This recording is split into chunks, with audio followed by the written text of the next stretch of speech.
Bé, bona tarda, benvinguts a aquesta segona sessió de la primera jornada del MOT. Jo no hauria d'estar aquí, estava anunciada una conversa entre Basquim Chehou i Mircea Cartarescu. Per un problema familiar greu el Mircea no ha pogut estar amb nosaltres i per tant hem hagut de canviar una mica les coses i el que farem doncs és jo conversaré amb Basquim Chehou, que serà doncs el centre d'aquesta activitat. Però abans sí que, ja que teníem doncs, que comptar la presència de Mircea Cartarescu, li demanaria a l'Aniol Rafel, no el veig, on és? El director de... perdona, és que de Periscopi, si ens vol dir algunes paraules, encara que sigui només per revocar l'absència de Mircea Cartarescu. Bé, bona nit. Jo tampoc hauria d'estar avui aquí, evidentment. Ens hagués agradat a tots que en Mircea ens acompanyés avui. Per tant, seré molt breu perquè crec que el que serà interessant serà escoltar la conversa entre en Josep i en Basquim.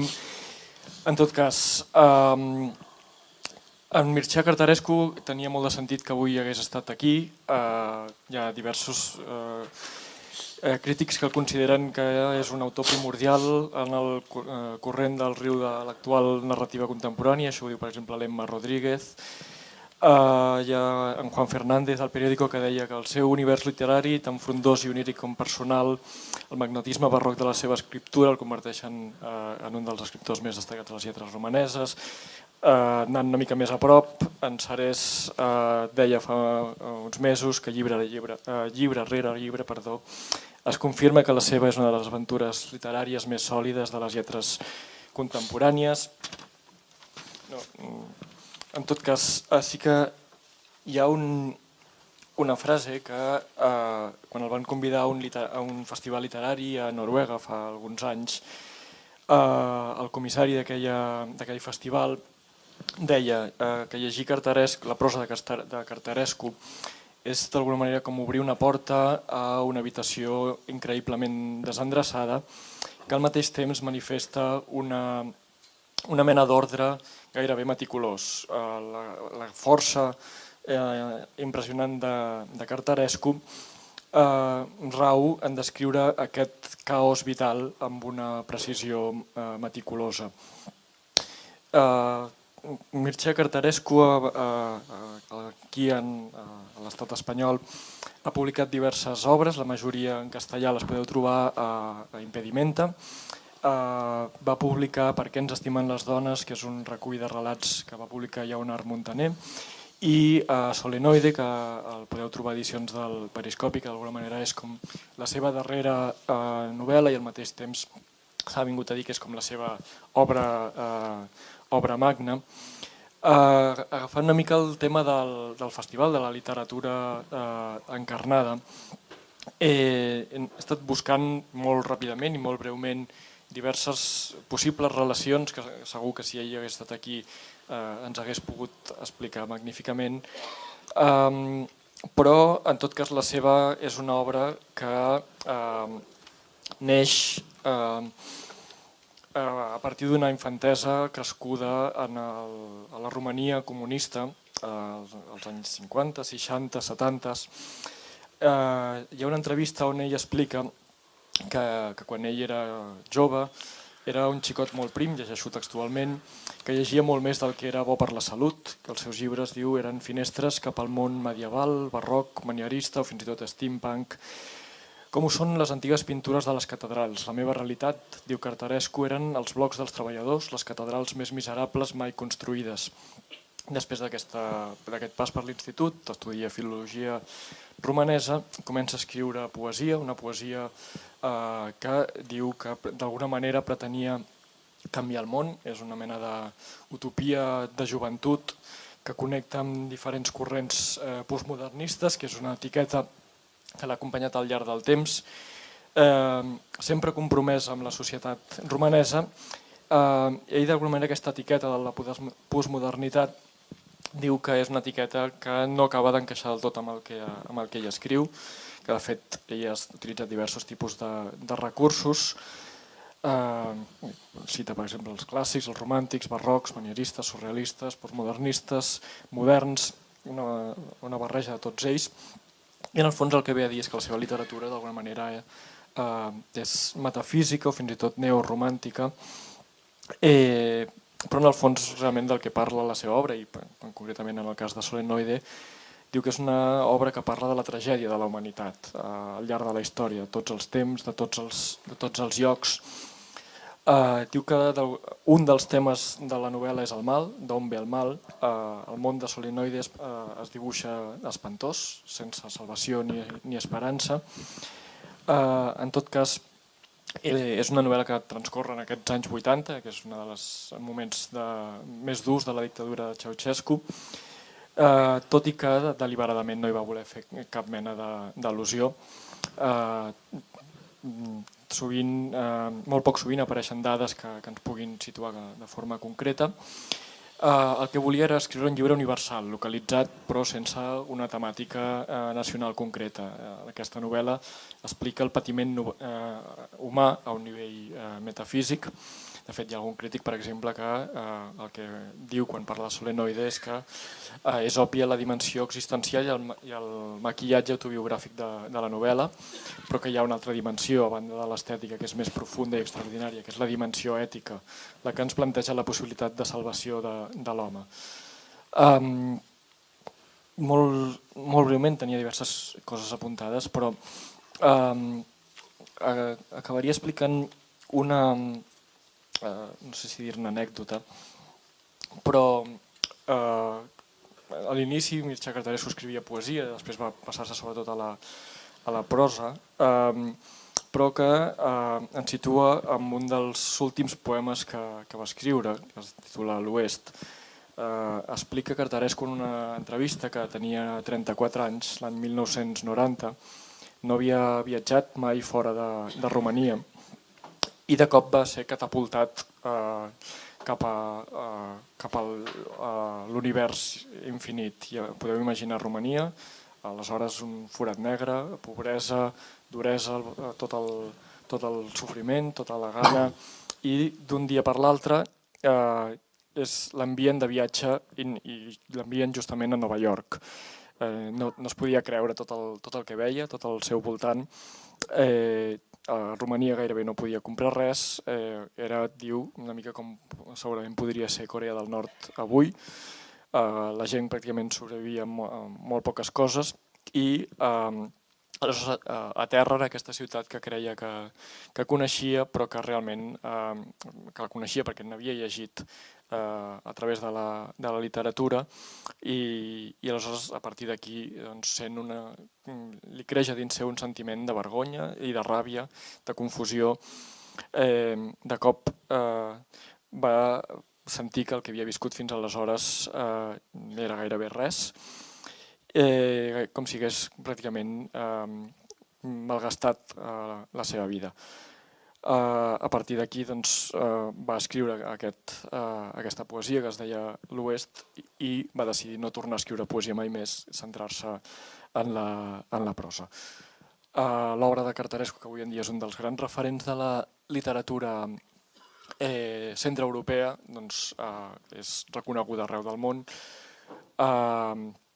Repeteixo, és una llàstima que no el podem tornar a tenir aquí, però em sembla que la conversa que tindrem amb en Vaskim i amb en Josep Ramoneda serà d'allò més interessant. Moltes gràcies.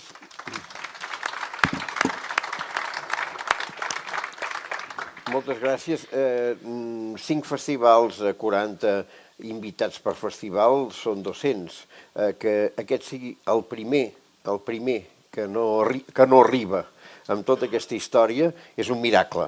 Per tant, que hagi passat això també té una part bona. Vol dir que el mot també està encarnat, no és d'un altre món.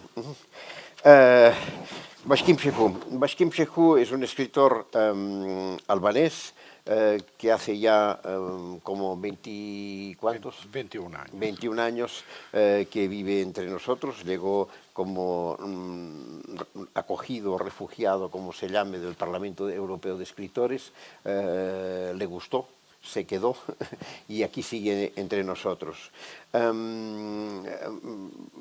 Baskim Shehu tiene una obra importante, es el escritor albanés más conocido y reconocido de la generación post-Kadaré, y de ello hablaremos. Pero antes, como que estaba prevista su conversación con Cartarescu, pues él, que había pensado y ha preparado algunas ideas para compartir con el escritor rumano, pues nos hablará un momento de él, aunque sea casi como puente para ir a la conversación que después engarzaremos él y yo. O sea, Baskim. Gracias.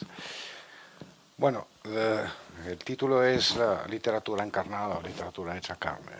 En el caso de Cartarescu, leyendo su novela Solenoide, yo tuve la sensación, la convicción, que es la literatura hecha carne, pero también la carne hecha literatura, o hecha metáfora, que es la misma cosa en este caso. Y eso me recuerda a una frase que dijo un escritor conocido de la Europa del Este, pero que vive en Occidente. No voy a mencionar su nombre porque no voy a hablar bien de él, pero no sería juego limpio mencionar su nombre porque él no está aquí.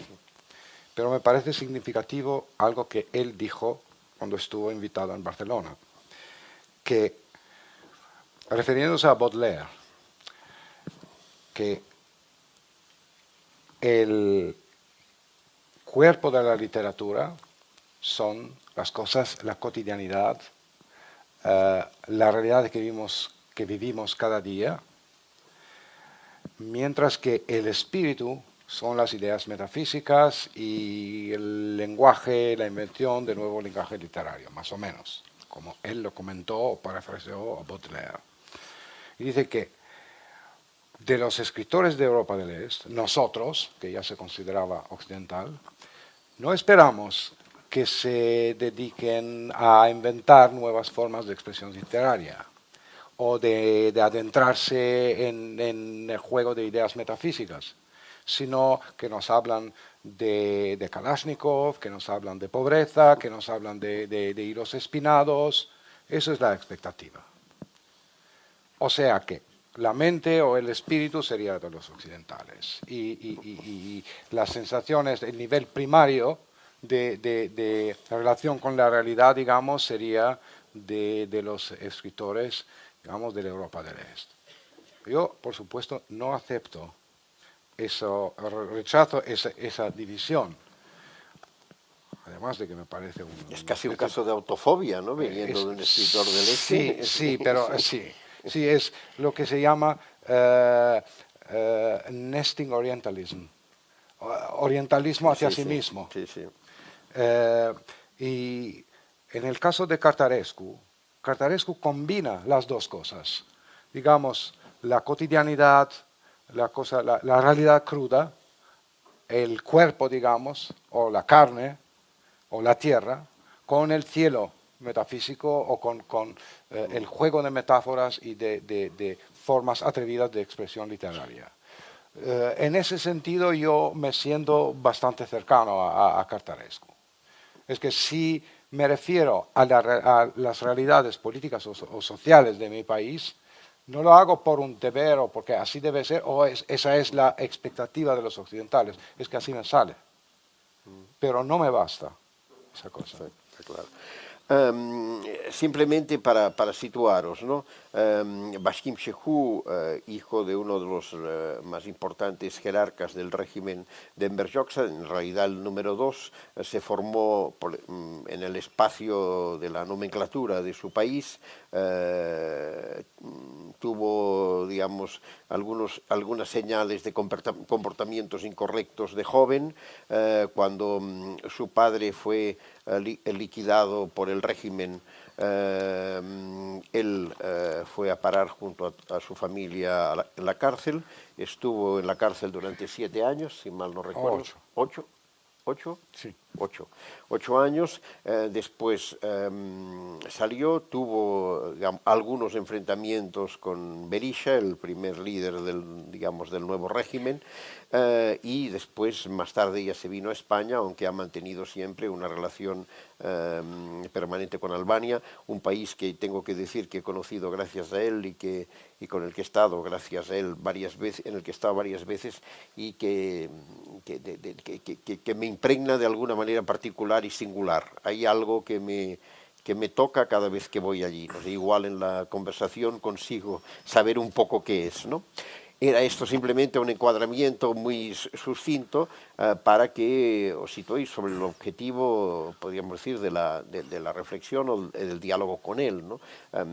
Cómo se hace literatura, cómo se escribe tanto en un sistema totalitario como el de Enver Hoxha, digamos, el último mito de la utopía absoluta, el país aparentemente, digamos, más puro de la fábula comunista, pero también cómo se hace después en el poscomunismo, en las nuevas sociedades y las fracturas heredadas que atraviesan estas nuevas sociedades, ¿no?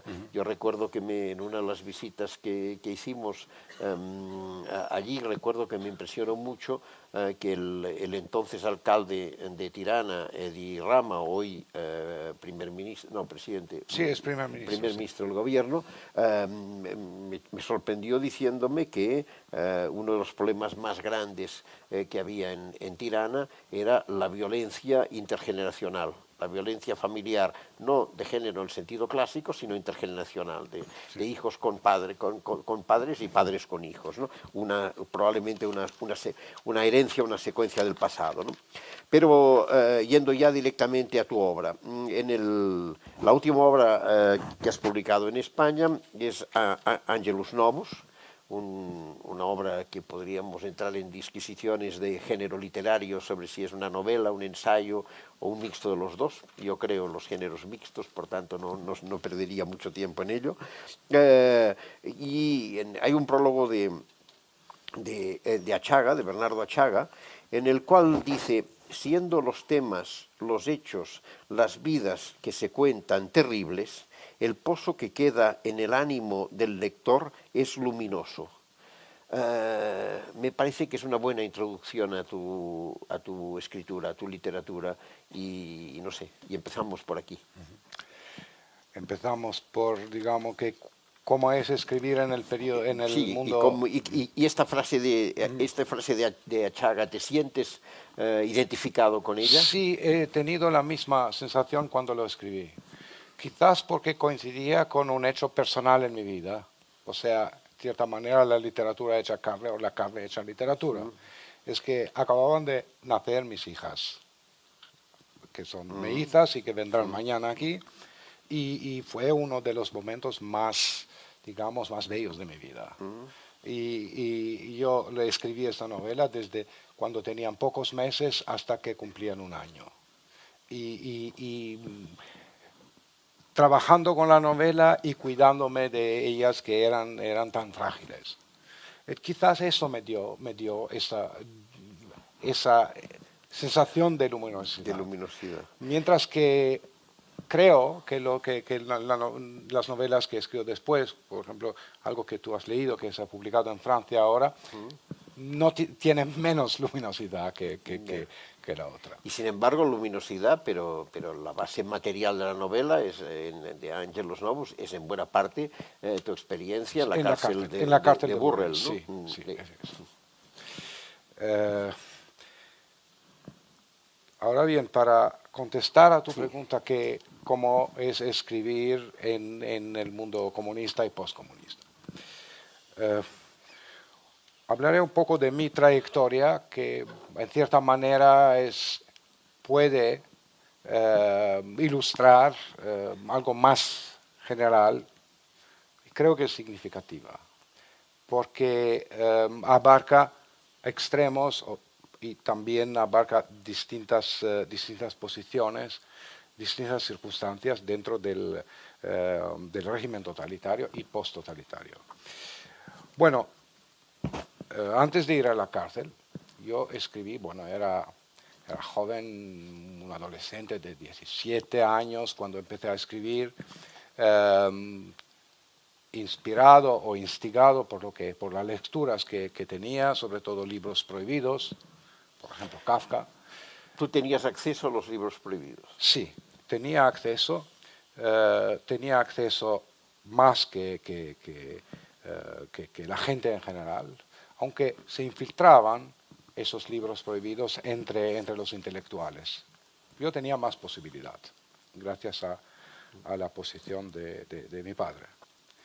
Y bueno, empecé a escribir, pero con, digamos, no pensando en publicar, porque lo que a mí me gustaba me parecía demasiado lejos de lo que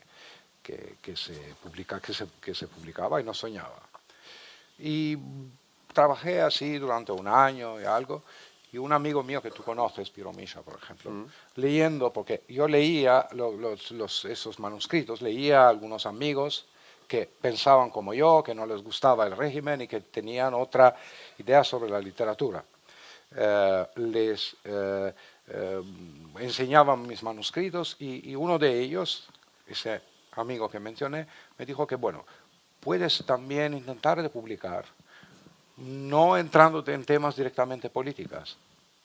Puedes esquivar eso y publicar algo. Bueno, eso fue una tentación, es siempre una tentación de un escritor, de no estar recluso y que necesita un reconocimiento.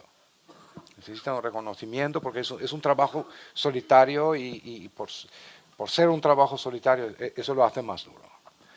Entonces empecé a escribir tratando de adaptar, pero a la vez escribiendo dentro de lo posible lo que a mí me gustaba. Y así salían, pero salían de manera espontánea, cosas que eran heterodoxas desde el punto de vista estético y a veces alusiones políticas. Pero lo prohibido no era solo criticar el régimen. Lo prohibido en la Albania stalinista eran también en la forma de expresión literaria. Las metáforas, o sea, determinados usos de la literatura. Por ejemplo, el simbolismo literario estaba prohibido, era sospechoso. Tenía que ser una literatura, digamos, se llamaba realista, pero socialista, pero era muy poco realista al mismo tiempo. Para nada realista, pero era, digamos, la forma naturalista, digamos, de escribir las cosas. No entrarse en dimensiones oníricas o simbólicas o filosóficas, solo cómo trabajan y cómo felices son los trabajadores. Eso era el ideal. Pero por suerte había cadaré y había también en momentos de relajamiento, porque había altos y bajos en la censura, que se abrían algunos caminos y se escribieron también obras que tienen un auténtico valor literario. Pero había que enfrentarse con la censura y yo me sentía inhibido y también había la autocensura, que es peor que la censura. Y me costaba mucho encontrar qué escribir, porque me venía una idea, pero tenía que poner algo que encajaría dentro de lo aceptado o de lo aceptable y se me estropeaba todo. O sea que durante ese tiempo he escrito muy poco. Escribido un poco, gran parte son cosas empezadas y echadas a la basura. Y me sentí más libre en la cárcel para escribir. Después de unos 5 años en la cárcel, después de pasar el trauma del primer interrogatorio, que del segundo no tuve problemas porque ya estaba acostumbrado, pero del primero, después de 4 o 5 años, empecé a escribir. Había intentado, pero no he encontrado, todavía no me había liberado de la autocensura. Entonces, cuando me liberé, entonces empecé a escribir. Empecé a escribir y me sentía mucho más libre. Allí solo había control. Cada 2 o 3 semanas venían los guardianes y removían todas nuestras cosas y también los manuscritos, y podrías ir también que podrían darte otra condena, otros 10 años por propaganda, pero no dependía tanto de lo que escribías, a menos que tenías una cosa explícitamente contra el régimen. Me acuerdo de un amigo que estuvo en la cárcel durante 27 años, luego fue presidente del Parlamento de Albania.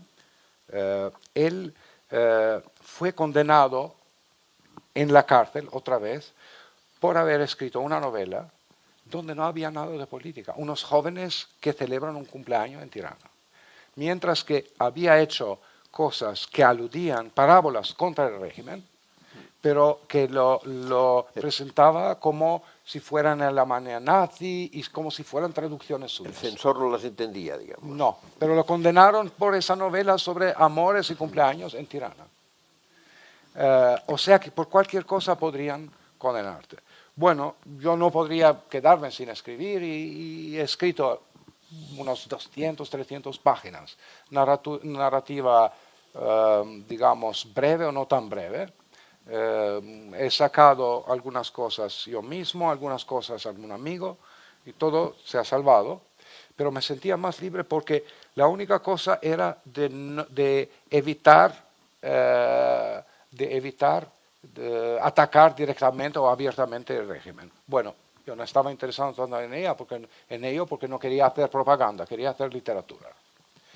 Y si había formas diferentes de expresión literaria que eran prohibidas o que te llevarían a la cárcel si estabas fuera, ahí, bueno, los guardianes fueron no tan listos como los censores fuera, que fueron nuestros colegas, digamos, o los aparachiks que tenían una experiencia en detectar las cosas que estaban sospechosas. Y si ellos verían una escritura un poco rara, decían, bueno, esos son locos, están aquí en la cárcel, y bueno, y así no, bueno, ya que no tenían intención de condenarme de nuevo por eso, ya no me condenaban y, bueno, lo leían algunos amigos que en la cárcel que tenían interés sobre la literatura y que también escribían ellos también y a quienes yo confiaba. Y en Angelus Novus, que tú has leído, por ejemplo, hay una cosa que parecida, la relación entre el narrador y el protagonista es parecida a lo que yo he tenido con un amigo en la cárcel, pero no hablando directamente, sino a través de cartas que escribimos y de manera, porque estábamos en espacios separados, de manera, digamos, ilegal, intercambiamos esas cartas y hemos intercambiado unos 300 páginas sobre literatura, sobre psicoanálisis, sobre filosofía, lo que habíamos leído y lo que recordábamos. O sea, ¿de algún modo allí construiste tu lenguaje literario? Sí, ahí empecé a construir el lenguaje literario. Trabajé también mucho sobre la lengua, sobre el idioma, con diccionarios y todo, para perfeccionar la expresión lingüística. Y me sentía mucho más libre que fuera. Pero ¿y de lo que escribiste entonces, algo fue publicado? Sí. ¿O lo has ido recuperando después en otros libros? No, fue publicado después de que yo he salido de la cárcel. Publicados en Albania y también traducidos en otros, en Francia, en Italia, en Hungría. Y bueno, luego, ¿cómo es después de la caída del comunismo? En los últimos meses, perdón, me acerco a la boca. En los últimos meses que yo estaba en la cárcel, cuando la dictadura se estaba descomponiendo y entonces cuando ya habían empezado las manifestaciones de protesta en la calle en Albania, cuando incluso yo he estado en la cárcel hasta 3 meses después de que se había legalizado la oposición y que había prensa de oposición que criticaba el comunismo de manera mucho más abierta que habíamos hecho nosotros, que estábamos todavía en la cárcel. Y cuando empezó ese, y yo, bueno, estaba seguro que dentro de poco saldría. Era cuestión de tiempo. Pero pensaba, bueno, ahora va a caer la dictadura. ¿De qué voy a escribir yo? Porque incluso cuando estaba allí tenían que ver con la dictadura, pero que no de manera, digamos, explícita, pero con la represión y todo. ¿De qué voy a escribir yo? Y casi me sentía cierta lástima porque no tendría de qué escribir, aunque decía que, bueno, ¿qué importa si yo no tendré por qué escribir? Pero ¿cómo voy a situarme como escritor? Ya se acabó. ¿De qué? Yo tengo muchas ideas que quiero ponerlas en el papel, pero ahora ya sería cosa pasada, no voy a escribir sobre. Pero bueno, porque ya estaba la relación, dentro de mi mente, la relación entre literatura y crítica política estaba más directa de lo que es ahora. Ahora lo veo como algo más autónomo la literatura. Pero tampoco desaparecieron los problemas que había dentro del comunismo. El autoritarismo, el abuso del poder y todo eso siguió.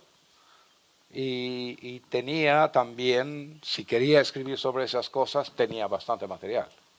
Y también el pasado, en cierta manera, estaba en el periodo post.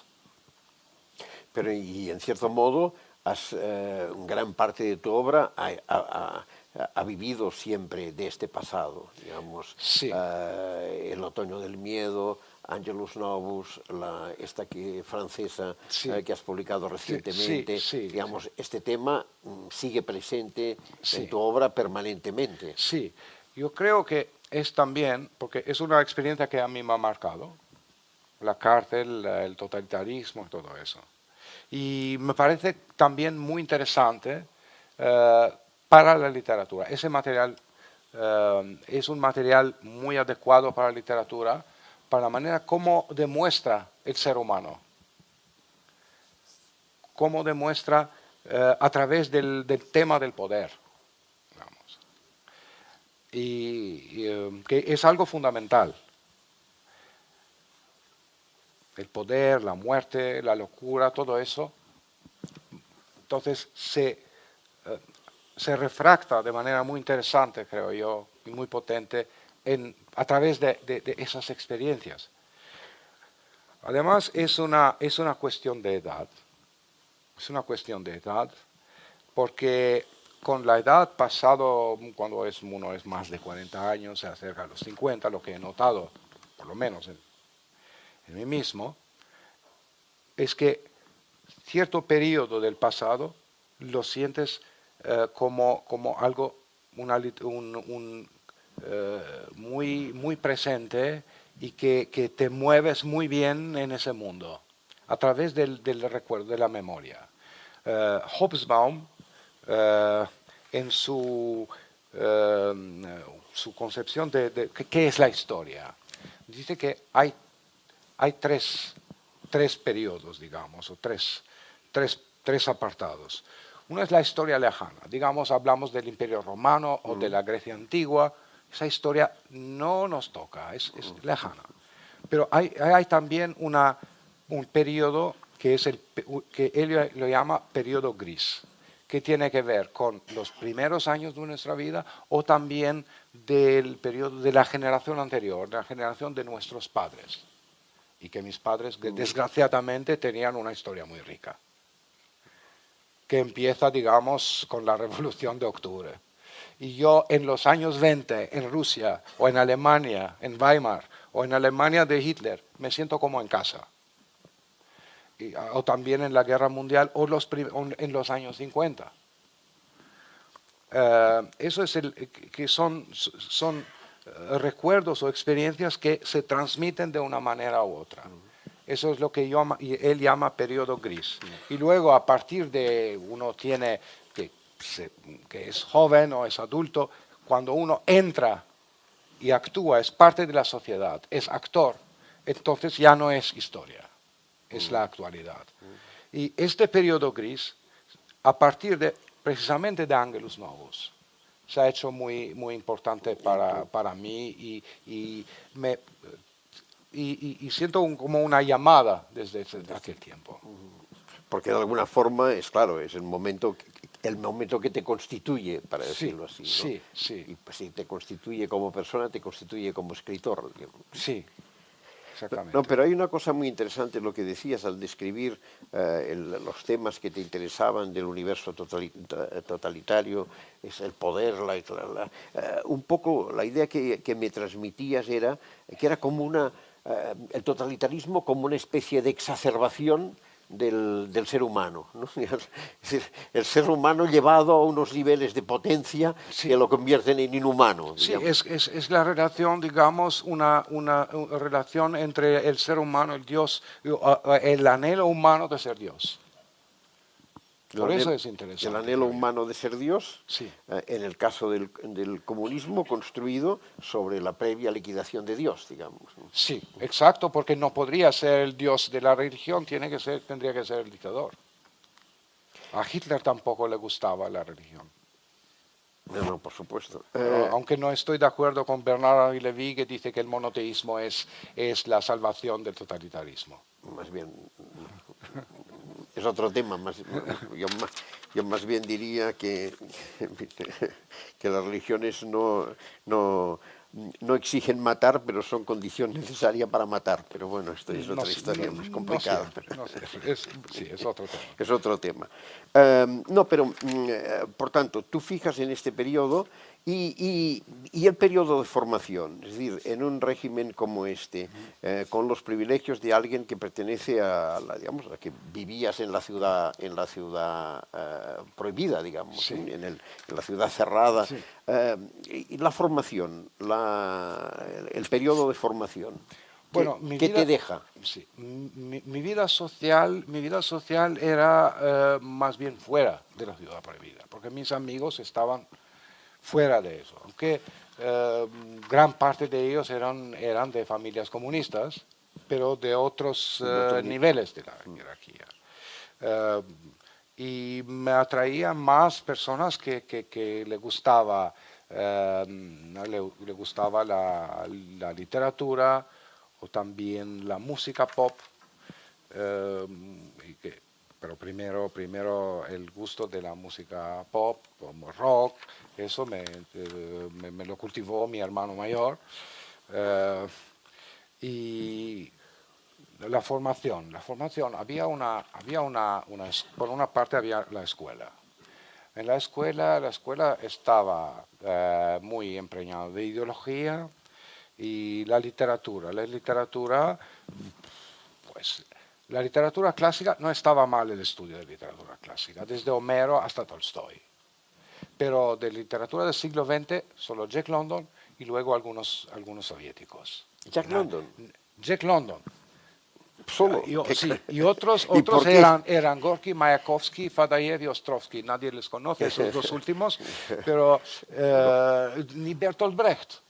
Ni en la universidad, cuando yo estudié literatura, no se estudiaba Bertolt Brecht, porque no sabían dónde meterlo. Pero me sorprende Jack London, sí, por el antiimperialismo, pero...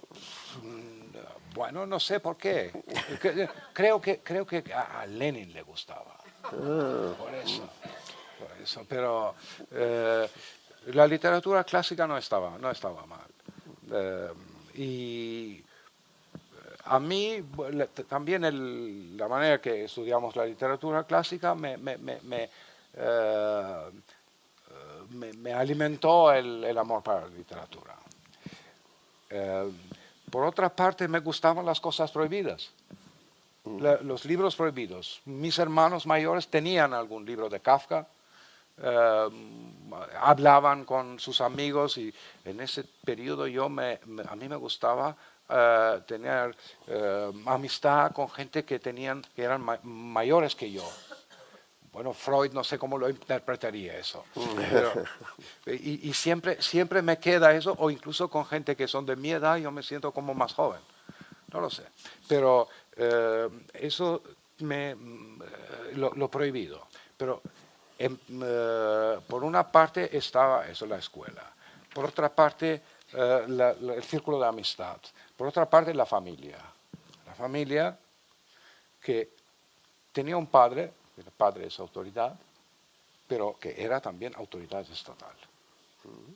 O sea que es un cóctel molotov eso.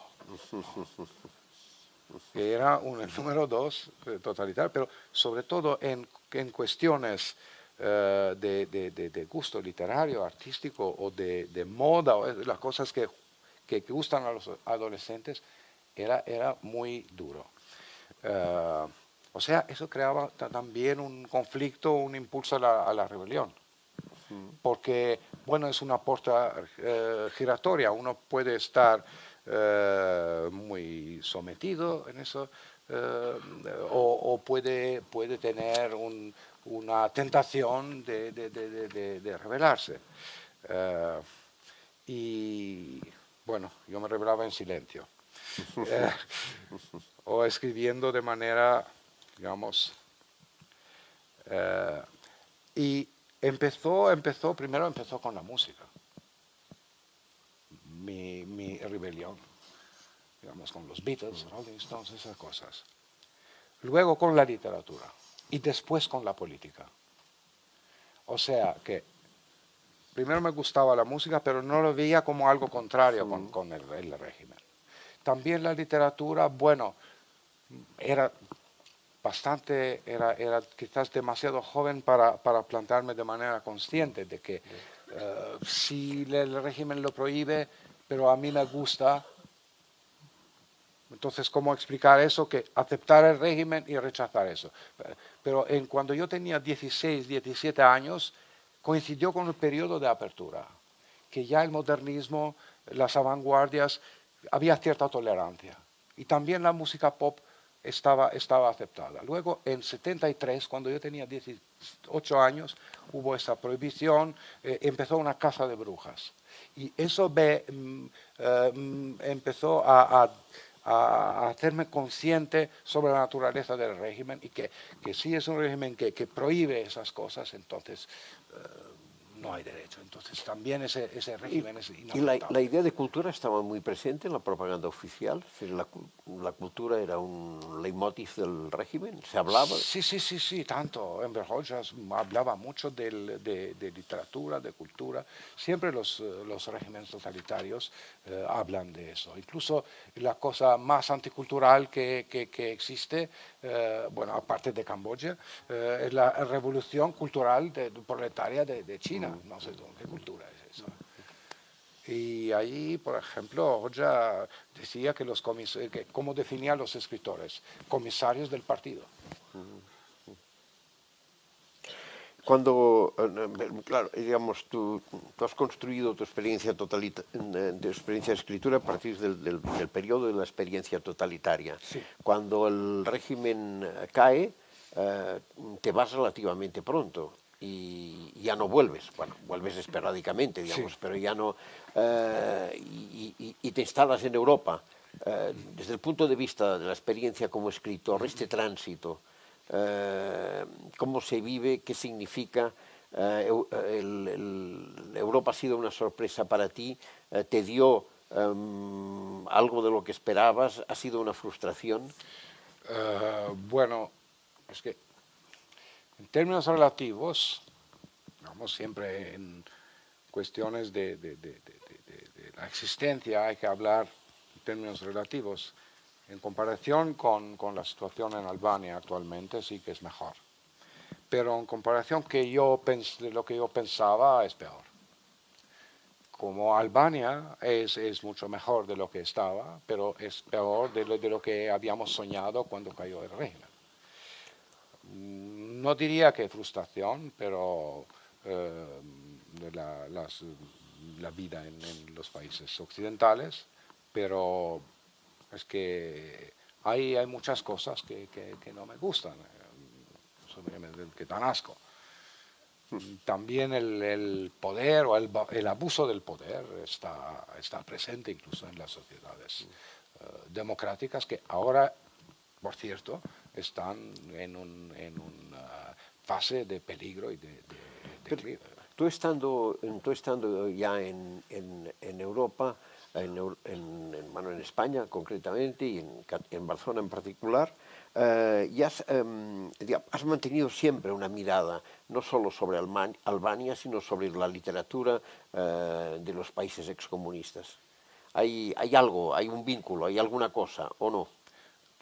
Bueno, no digo literatura de países excomunistas, más bien con el pensamiento o el análisis de las realidades de esos países.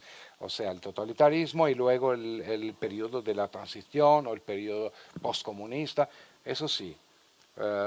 También por los contactos que he tenido con intelectuales de otros países, digamos de Eslovenia o de Hungría o de Polonia, y porque tenemos un pasado común, y por eso, y es una cosa que me interesa. Pero en términos de literatura, hay escritores puntuales que me gustan especialmente. Y sobre todo uno de ellos, Danilo Kiš, un escritor serbio, que es, digamos, entre los 3 escritores contemporáneos que más me gusta, junto con Sebald y con Bolaño. Con Sebald y con Bolaño. Sí. Caray, qué trío. No, pero me interesa mucho la referencia a Danilo Kiš porque también es una de mis fascinaciones. ¿Qué es lo que te vincula a Danilo Kiš? Bueno, es muy poético, por eso me gusta. Tiene cada palabra lo tiene clavada. Lo tiene clavada y también me gusta porque tú has hablado de género mixto. Género mixto, bueno, quizás cuando te referías a mi novela, a Angelus Novus, o sea, entre ficción y no ficción. Entre ficción o ficción, Ficción o digamos, testimonio. elementos de testimonio, elementos de novelación, elementos de ensayo, elementos de géneros diversos que se articulan en... Este juego de ficción o ficción lo tiene Danilo Kiš, que un amigo mío, que tú lo conoces, Aleš Debeljak, que murió hace pocos años, desgraciadamente, escritor esloveno, lo llamaba faction. Entonces, entre fact y fiction, faction, decía. Bueno, eso me hace pensar en Picasso, en el collage de Picasso, que para mí es importantísimo en la historia de la pintura, que cogió trozos de materiales reales y le puso ahí, de periódico y eso le puso en el cuadro. Pero luego empezó a hacer el trompe-l'œil del collage. Por ejemplo, no ponía el periódico, sino dibujaba como si fuera el periódico. Eso es otro paso importante. Y lo que yo estoy haciendo también a veces es esto, y eso tengo en común con Danilo Kiš, que cosas digamos, cosas reales presentadas como ficción y cosas de ficción que contadas de manera como si fuera un testimonio o algo que te ha dicho una persona, algo que ocurre en realidad. Entonces, de confundir un poco o confundirse un poco de cuál es realidad, cuál es ficción, de borrar las fronteras en la escritura para hacerlo más auténtico, digamos. Danilo Kiš, Sebald, Bolaño.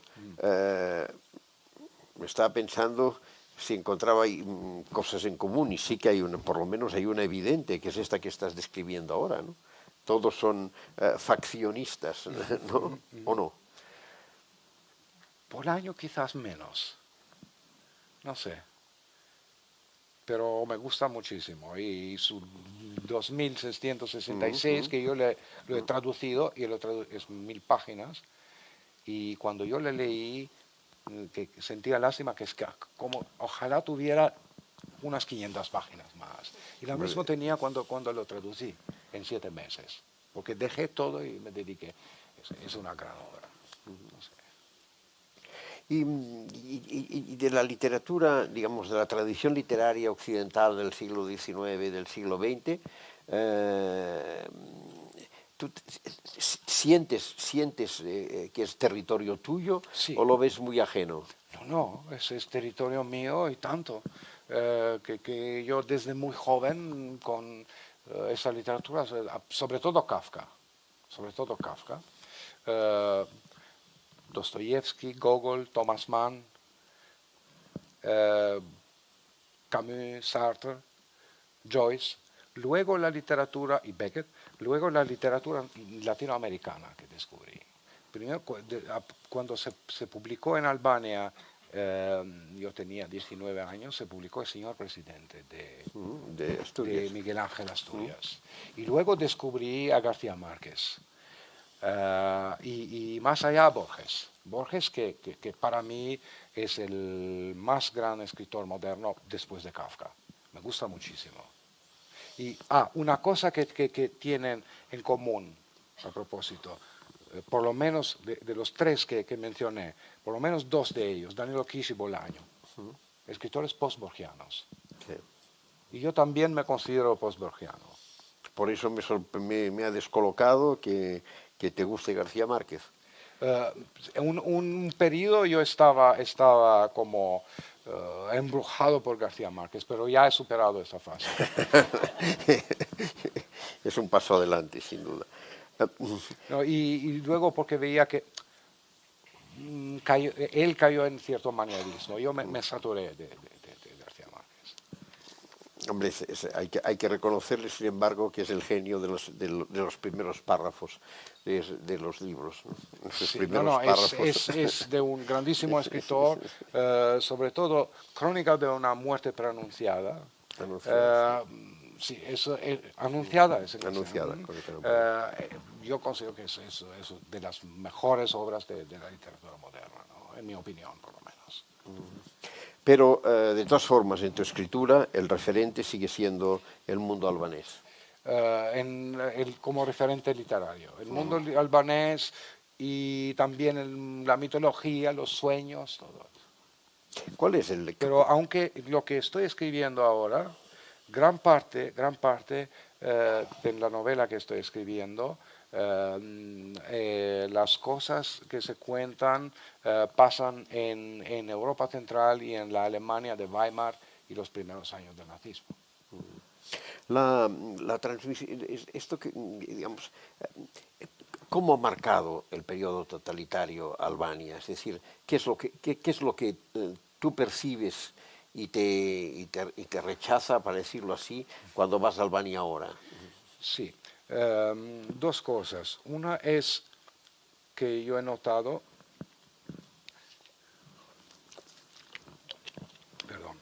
que la gente piensa más bien en términos de dinero, pero casi solo en términos de dinero, de interés económico.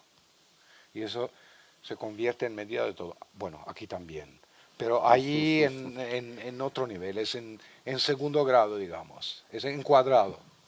Albania tiene problemas parecidos de los problemas de las sociedades occidentales ahora, en esa fase, pero están más desnudos y se ven,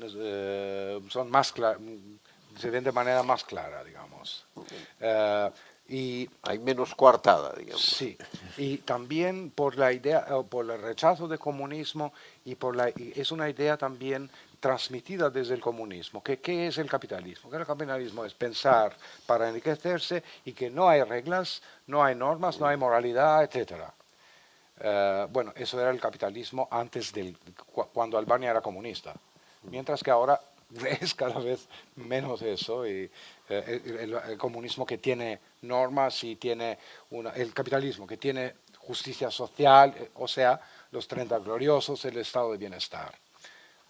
Si hablas de eso en Albania te consideran comunista. Si hablas de redistribución o del poder de los bancos y todo eso, te consideran comunista. O de cuestiones de si dices que hay mucha desigualdad, bueno, entonces, ¿qué quieres tú? La igualdad, el comunismo. Entonces, esa es la mentalidad comunista, pero pues al revés. Pero hay también una cosa que me dijo, hay una profesora norteamericana que enseña en Albania. Y ella decía que ella ha tenido un padre autoritario, un militar, y que el padre era muy violento hacia sus hijos. Cuando el padre desaparecía, ellos eran violentos entre ellos mismos. Y yo le dije a ella, eso es Albania. Me dijo, por eso he venido aquí. Porque había durante el comunismo un Estado, un poder muy represivo, muy agresivo, muy violento. Desaparece eso. Sí, sí. Y ahora la gente que estaba muy quieta... La violencia se hace familiar. Se hace familiar. Y también, no solo en la familia, se hace entre las personas, en la sociedad. Más bien violencia verbal o en otra forma. No digo violencia física, aunque hay violencias de género, hay violencias entre padres e hijos, eso sí. Pero digo también la agresividad en la relación entre las personas. Y yo creo que es algo que fue cultivado por la represión y la agresividad del Estado en aquel tiempo.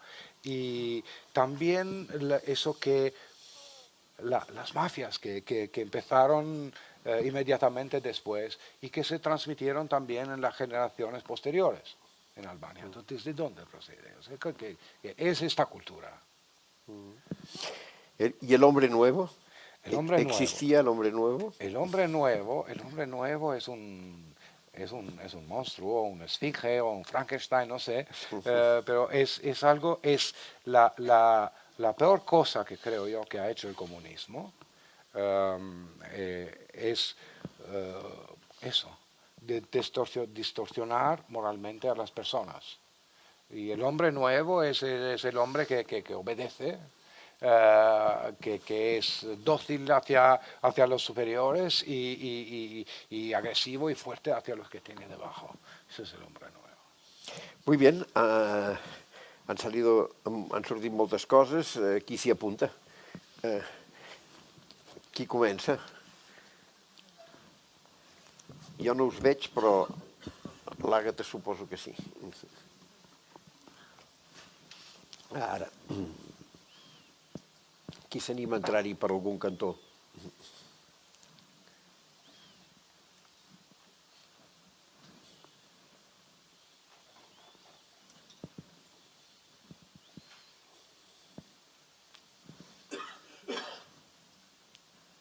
Parece que hemos dicho todo, ¿no?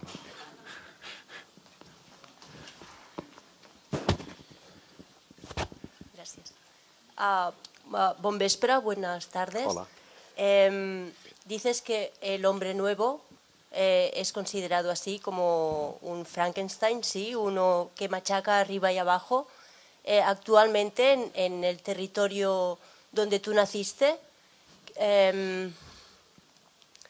¿qué ideales se están gestando aparte del aprendizaje, digamos, del poder terrible del Estado que has comentado?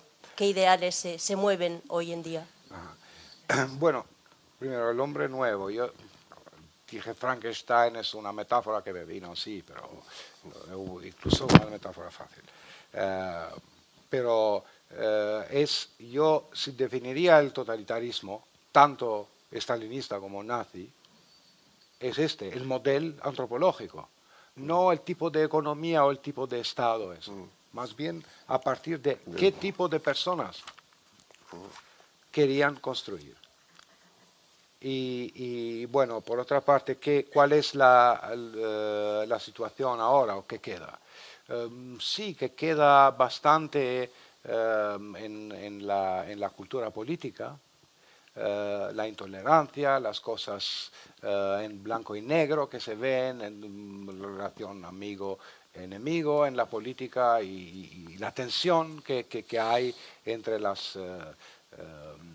entre las distintas fuerzas políticas, atavismos autoritarios que salen de vez en cuando, que han ocurrido durante todo ese periodo postcomunista en Albania, pero aún más en países que empezaron muy bien la transición, como Polonia o Hungría, que en este caso no tiene que ver con el pasado, creo yo, sino una combinación entre pasado y presente, porque son los países más integrados en Occidente. Que también en Occidente hay el mismo auge, digamos, de populismo xenófobo o racista, como en esos países. Bueno, también la combinación entre una cultura política no democrática, o diría dictatorial, con el capitalismo salvaje es una combinación muy mala. Y yo lo llamaría, por ejemplo, si hablaríamos de la economía, yo lo llamaría fascismo económico. ¿Fascismo económico en qué sentido? En el sentido del darwinismo social. Herbert Spencer, por ejemplo, si lo leemos, aunque se considera liberal, pero él estaba para que es la ley del más fuerte, que uno tiene que ser, el empresario tiene que ser libre de poner a trabajar a niños de 10 años y todo el día que quiera, el Estado no tiene que intervenir. Y también el bueno, eso sobre todo, y que crea la polarización, eso yo lo llamo fascismo económico. Y cuando se combina con la cultura totalitaria o una herencia totalitaria, eso hace difícil la evolución hacia la democracia. El diálogo político también es muy difícil. Y Albania es un país candidato a la Unión Europea. Gente de Bruselas dicen que para nosotros no es la pobreza de Albania para que Albania entre en la Unión Europea. Albania es un país pequeño, no es como Turquía. El problema es político. No sé si he contestado. Sí, yo quería preguntar, a ver, el caso albanés tiene sus características especiales. ¿Hasta qué punto tiene un componente nacionalista muy fuerte, como también lo tenía Rumanía respecto al resto de países comunistas? Y en el caso albanés, el hecho de ser tener un componente de religión diferente del entorno ortodoxo, porque hay una fuerte corriente ortodoxa, pero hay también una fuerte corriente maometana dentro de la sociedad. Y católicos también. Y católica también, sí, es verdad. Entonces, ¿eso no le ha dado unas características especiales? ¿Y cómo ha evolucionado ahora? Bueno, hay dos preguntas. La primera es la relación con el nacionalismo, ¿no? Sí. Bueno, sí que tenía el comunismo albanés, dentro del comunismo también había mucho de nacionalismo, y cada vez más.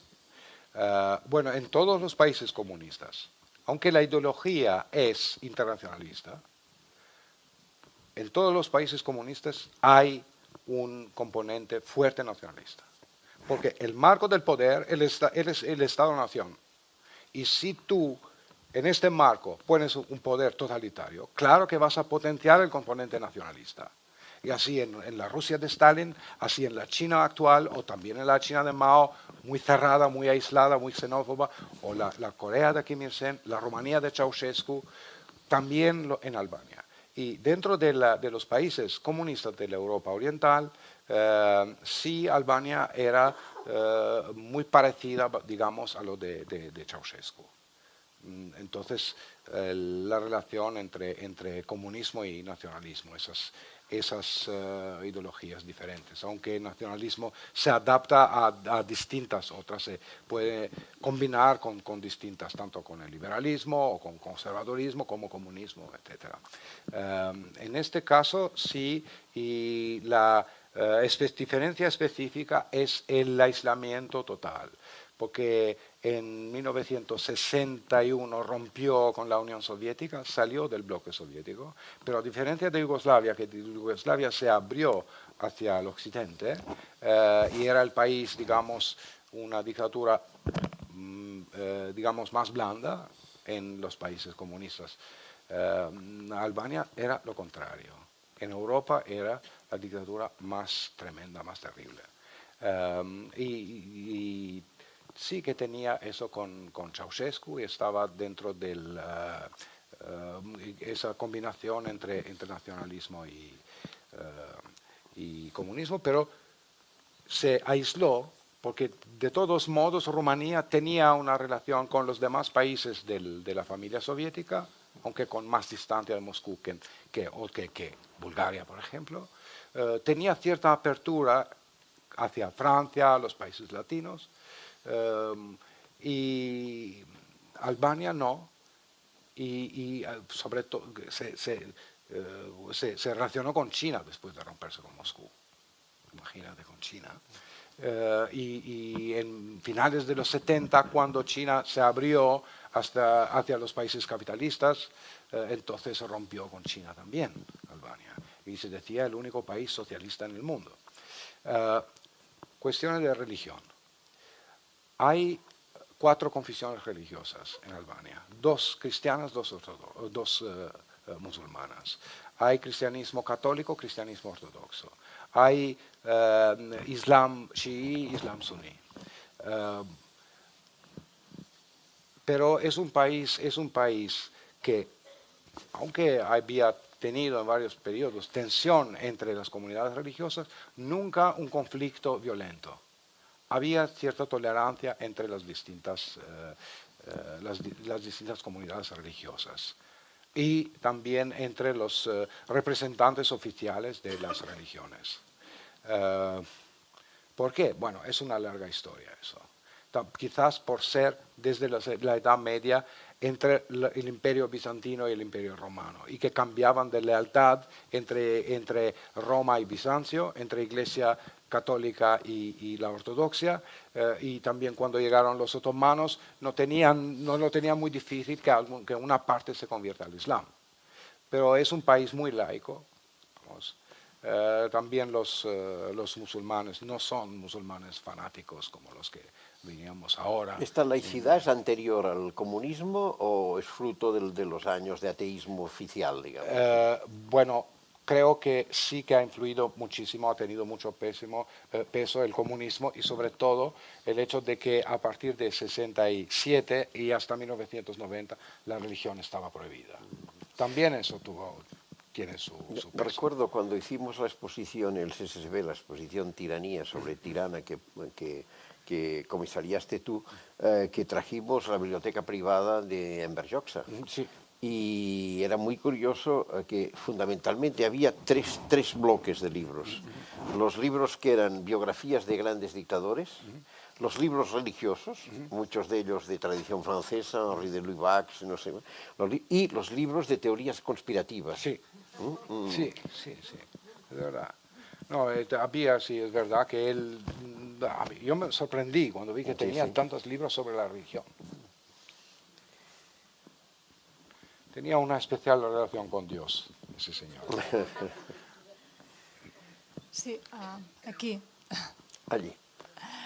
A ver, yo quería preguntar, es que el otro día tuve la ocasión de hablar con una autora sudcoreana, Kima Eran, que vino a Barcelona a presentar su libro, que ha sido traducido al catalán, y ella comentaba que no podía leer los autores de Corea del Norte porque no los entendía, o sea que el lenguaje, aun ser la misma lengua, pues había estado modificado tan profundamente por el totalitarismo que le costaba entenderlos e incluso prefería leerlos con traducción, ¿no? Entonces yo quería preguntarle si en la literatura albanesa todavía hay una huella en el lenguaje de este totalitarismo, si todavía está presente de alguna manera en la escritura. Bueno, Albania no llegó hasta donde ha llegado la Corea del Norte, aunque eso no es ningún consuelo para mí. Yo he tenido, estudiando en la universidad, en mi curso, en mi clase, estudiantes de Corea del Norte. Ellos parecían como nosotros, sí, nosotros éramos en comparación con ellos éramos, digamos, franceses o holandeses o suecos, no sé. Lo mismo como si fueran los occidentales hacia nosotros. Y no conocían nada ni de literatura clásica ni de filosofía. Entonces, uno de ellos que no sabía, me preguntó a mí qué quiere decir humanismo. Yo intenté de explicarle, veía que él no entendía. ¿Sabes qué quiere decir filosofía? Le dije, pues no lo sé, me dijo. Bueno, entonces ellos han llegado demasiado lejos. En Albania, de todos modos, la lengua, no como lenguaje literario, que es una metalengua, pero la lengua albanesa se trabajó muy bien también durante el comunismo. Y mejor que ahora, digo. Sí, porque ahora hay una especie de caos. Había redactores buenos entonces. El Estado no te dejaba estar caótico en la lengua, pero se trabajaba bien y había una tradición literaria que venía desde antes. Pero como lenguaje literario, sí que estaba muy mutilado y muy limitado. Aunque fue gracias sobre todo a Ismail Kadare, que él rompió algunas barreras por su estatura artística y literaria, y él estaba tolerado, aunque lo sabían que a él no le gustaba el régimen, pero no lo tocaban, solo le mostraban los dientes a veces, pero no lo tocaban. También era era un cierto orgullo para el país porque él tenía reconocimiento internacional, sobre todo en Francia, donde Enver ya había estado estudiante. Es un poco un país pequeño, aislado, y que el reconocimiento en el mundo a través de un escritor, cosa de orgullo. Como Joan Manuel Serrat aquí, por ejemplo, que durante el franquismo al régimen no le gustaba Joan Manuel Serrat, pero el hecho de que tenía cierto éxito internacional, o algún cineasta español, por lo que yo sepa, que estaban tolerados por tener una proyección internacional. Y así era en el caso de Kadare. Y Kadare abrió camino también para otros escritores en ese sentido. Bueno, como también traté de explicar antes, la censura también estaba muy atenta sobre las formas de expresión literaria. El modernismo, la vanguardia, eso no se aceptaba. Buenas noches. Una cuestión. En la época possoviética, es que lo desconozco, en la época possoviética los mandatarios comunistas adquirieron otra faceta, se pusieron una máscara y siguen manteniendo el poder político y económico. Bueno, el poder económico parcialmente sí. En la élite económica hay de todo. Hay de todo. Hay de la nomenclatura o hijos de la nomenclatura, pero que tenía contactos. Y hay gente que no han tenido que ver con ello. En el poder político diría poco, aunque comunistas que se han convertido en socialistas o que se han convertido en conservadores, en gente de derecha, que esos son lo peor que los que se han convertido en socialistas. Pero hay poco, sobre todo ahora quedan poco.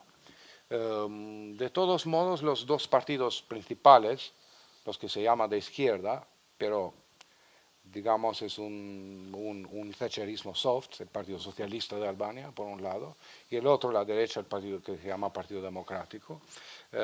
Ambos esos partidos tienen un vínculo, pero de manera distinta con el pasado.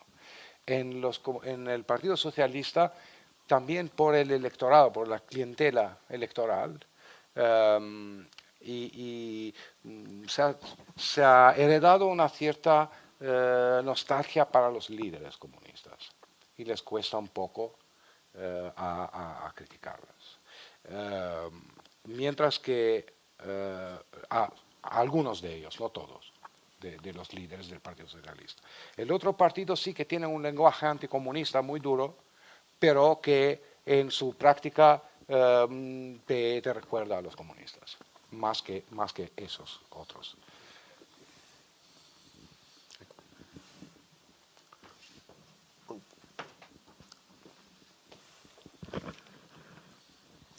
Hola, buenas noches. Bueno, gracias, ante todo gracias. Yo quería hacerle una pregunta y es que creo que hay dos cosas muy importantes cuando ha hablado del nuevo albanés, ¿no? Que ha utilizado la metáfora de Frankenstein. Pero yo creo que hay dos cosas muy importantes para cambiar las naciones, para cambiar y en definitiva el mundo.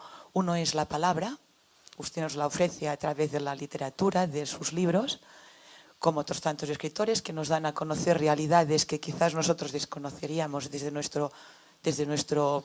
donde vivimos. Y otra arma muy importante y poderosa creo que es la educación. Y ahora mientras usted estaba hablando y ha comentado, por ejemplo, que cuando estudiaba, pues estudió a Isaac London, que hoy he quedado un poco así como, bueno, ¿no? Actualmente en Albania, el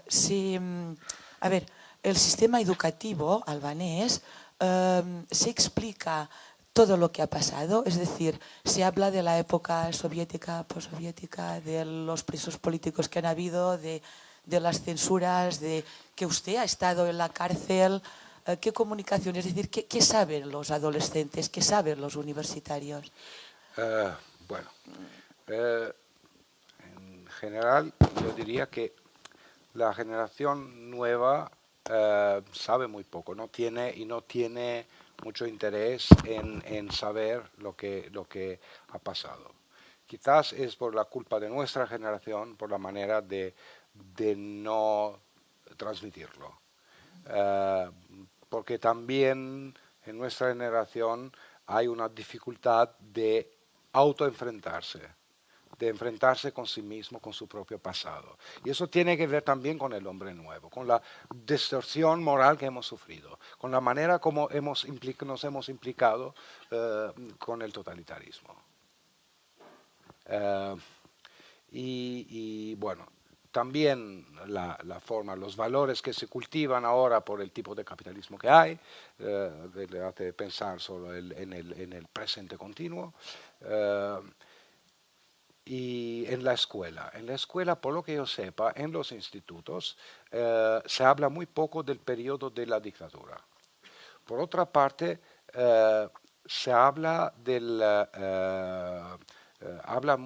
mucho a veces, por ejemplo, cuando fue la derecha en el poder, el Partido Democrático, hablaba de cosas presentes de que tenía que hablar los periódicos, ¿sabes? Cosas que, por ejemplo, juicios que no habían terminado y ellos daban el juicio en el libro de la historia que enseñaban a los alumnos del instituto. O sea que la historia se convertiría en periodismo de propaganda.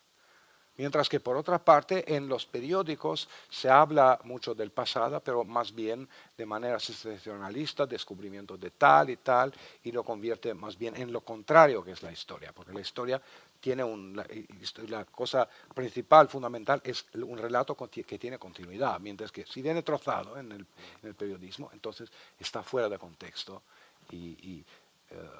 O sea, en ese sentido está al revés la relación con el pasado. No sé, en la universitat no lo sé. No sé si sabeu que els catalans tenim, conseqüència dels almogàvers, mala reputació a Albània. És a dir, el que aquí diem l'home del sac és allà, per comptes dir vindrà l'home del sac, diuen vindrà el català. ¿Es verdad o no? Sí, es verdad, y hay una leyenda de la poesía épica albanesa, el catalán, el embajador catalán, que era un monstruo negro que salía del mar y que comía personas. Pero no lo relacionan con el pueblo catalán, con la nación catalana. Yo de esa leyenda lo